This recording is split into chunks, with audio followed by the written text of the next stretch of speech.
Hello everyone, hello बच्चों, कैसे आप सभी लोग। तो आज के सेशन में हम बात करने वाले हैं भाई कौन कौन सी नेम्ड रिएक्शंस को आपको स्किप करना है ना। क्योंकि देखो यार, सही सी बात ही मैं बता देता हूँ, कई बार आपको क्लास में टीचर्स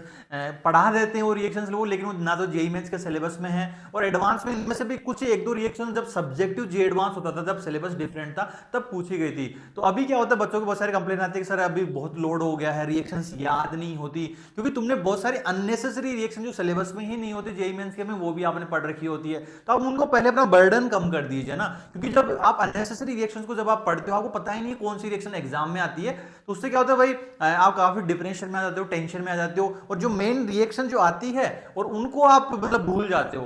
काम की चीज भूल जाते हो और फालतू चीज आप याद रख लेते हो, अननेसेसरी लोड आता है। तो उन्हीं रिएक्शंस की मैं बात करने वाला हूं, क्योंकि ये कुछ रिएक्शंस कई बार क्या होती है, आपकी दूसरी स्टेट जो एग्जाम्स होती है उनमें कभी कभार डायरेक्टली पूछ लेते हैं इसका नाम क्या होगा, इस वजह से टीचर्स आपको क्लास में पढ़ा देते हैं। ओके, लेकिन ये आपको ध्यान रखना है कि आपको जेई मेंस आप दे रहे हो तो इन रिएक्शंस को आप स्किप कर दो, मतलब आप, क्योंकि आपको खुद को पता लगेगा कि लास्ट के अगर मैंने 10 साल के पेपर किए हैं तो इनमें से कोई भी रिएक्शन नहीं पूछेगी, ना तो जेई मेंस में पूछेगी, ना जे एडवांस में पूछी गई है। तो आपको जेई के स्पेसिफिक प्रिपरेशन करे हो ना, तो आप इनको स्किप करके अपने जो लोड है ना वो हटा दीजिए, और मेन रिएक्शंस जो है सिलेबस में उन पे आप अच्छे से प्रैक्टिस कीजिए,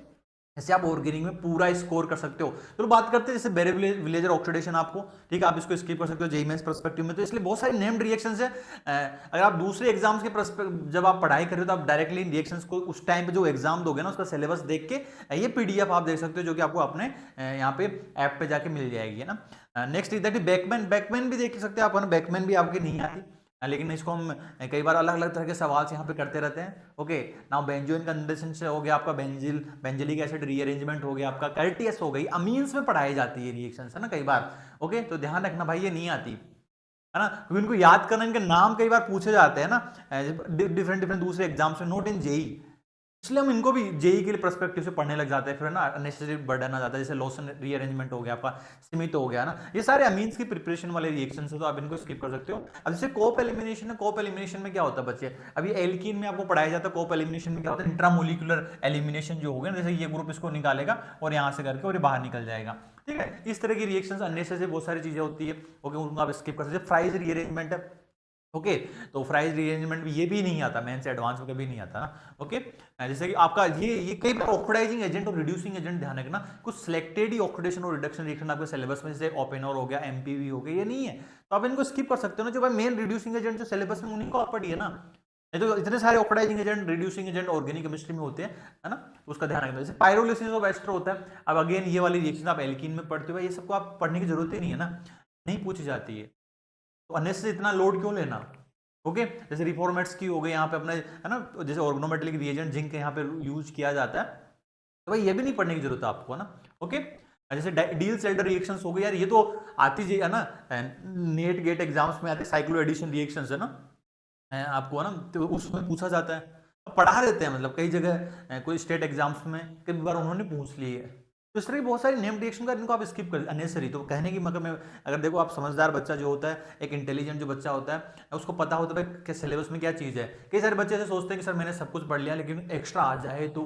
पता नहीं आ जाए तो, जेई मेंस कुछ भी पूछ सकता है। अरे भाई, कुछ भी पूछ सकता है तो फिर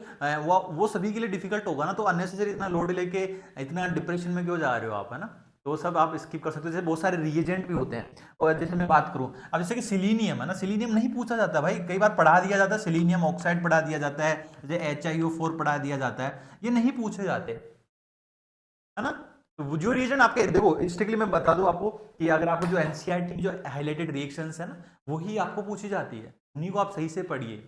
और कॉन्फिडेंस रहिए, अननेसेसरी चीजें अभी टाइम फालतू चीजें करने का नहीं है, जो चीज आती है उसी पे आप अच्छे से प्रैक्टिस करते रहिए और मेहनत करते रहिए, है ना।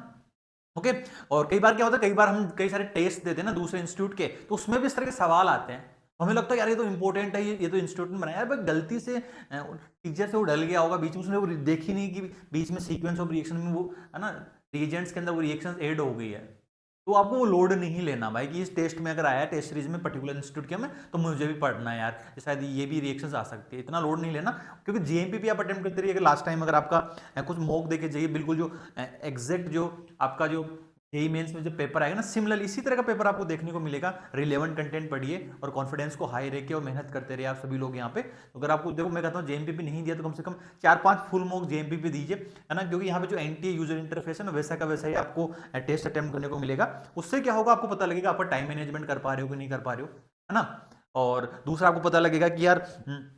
कि आप क्या क्या गलतियां कर रहे हो, तो उस दिन आप एग्जाम्स में वो सारी चीजें अवॉइड कर सकते हो। अगर आपने फुल मॉक नहीं दिया, सिलेबस कंप्लीट कर चुके हो, रिवाइज कर चुके हो, लेकिन मॉक नहीं दिया तो जरूर से, क्योंकि ये मोस्ट रिलेवेंट जो आपके टीचर खुद ही हम लोग ही बनाते हैं ना, कि भाई ऐसे तरह के सिमिलर पे आप देखोगे भाई एग्जाम वाले दिन ऐसा सेम पेपर आपको देखने को मिलेगा। तो प्रेडिक्टर पेपर जिसको हम बोलते हैं बच्चों ना, ओके। और बाकी कुछ अगर आपको लगता है कि नहीं मुझे सेकंड अटेम्प्ट टारगेट करना, ग्रेविटी बेस अपना चल रहा है, इसमें आप इनरोल कर सकते हैं, ओके। और क्विकली कुछ कंसेप्ट अगर आपने नहीं पढ़े तो आप उनको पढ़ सकते हैं क्विकली, ओके बच्चों। Bye bye and keep preparing. और ये सारे अब अभी टेंशन की कोई भी जरूरत नहीं है, आप ऑलरेडी इतनी सारी चीज़ें आपने पढ़ चुके हो, बस उनका आप रिवाइज कीजिए, बस रिलेवेंट कंटेंट पे आप स्टक रहिए। और इधर उधर के जो कन्फ्यूजन है, जो लोग आपको डराते रहते हैं ना, आपके फ्रेंड्स वगैरह की ये भी पढ़ लो वो भी पढ़ लो, इतना सब कुछ पढ़ने की जरूरत नहीं है। And wish you all the very best.